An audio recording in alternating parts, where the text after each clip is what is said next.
দুই বাংলার জনপ্রিয় অভিনেত্রী জয়া আহসান। অভিনয়ের পাশাপাশি প্রযোজক হিসেবে দেখা যাবে তাকে।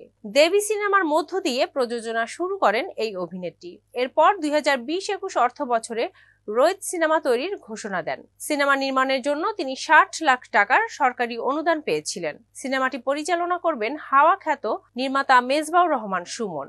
বিষয়টি নিয়ে ইতিমধ্যেই গণমাধ্যমে কথা বলেছেন মেজবাউর রহমান সুমন। এবার মুখ খুললেন জয়া। তার কথা, যে কারণেই হোক নির্মাণ প্রক্রিয়া বিলম্ব হচ্ছে।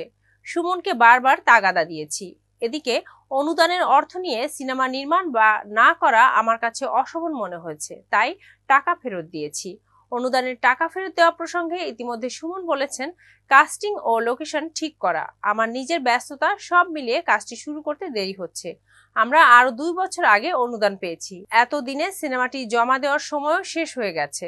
যথাসময়ে সিনেমা নির্মাণ ও জমা দিতে না পারায় আগেও সমালোচিত হয়েছেন অনেকেই। জয়া কিংবা আমি সেই সমালোচনার মুখে পড়তে চাই না আর। তাই অনুদানের টাকা ফেরত দেওয়ার সিদ্ধান্ত হয়েছে। পরিস্থিতি বিবেচনা করে দেখেছি সিনেমাটি শেষ করতে আমাদের আরো সময় লাগতে পারে। জয়া সরে দাঁড়ালেও পর্দায় আসবে রোহিত, আর এটি নির্মাণ হবে সুমনের প্রযোজনা প্রতিষ্ঠান ফেসকার্ড থেকে। কিছুটা দেরি হলেও রোহিত সিনেমার শুটিং শেষ করবেন বলে জানান হাওয়ার এই নির্মাতা।